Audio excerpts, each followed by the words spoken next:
الطلاق مرتان فإمساك بمعروف أو تسريح بإحسان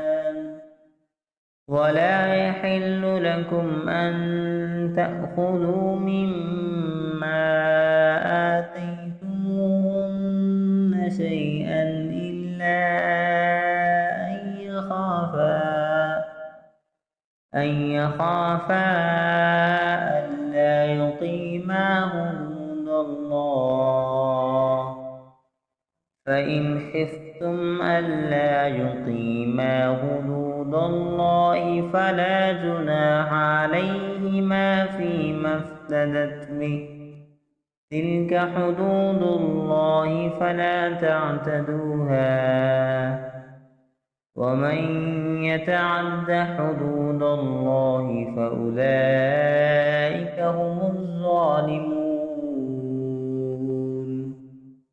فإن طلقها فلا تحل له من بعد حتى تنكح زوجا غيره فإن طلقها فلا جناح عليهما أن يتراجعا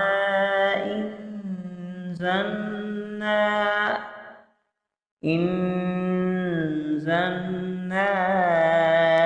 أن يقيما حدود الله وتلك حدود الله يبينها لقوم يعلمون وإذا طلقتم النساء فبلغن أجلهن فأمسكوهن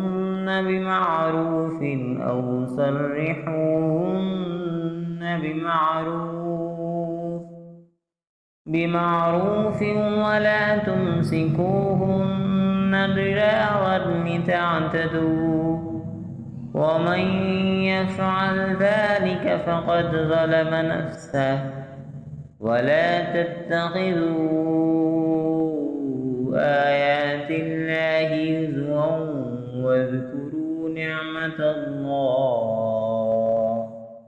نعمة الله عليكم وما أنزل عليكم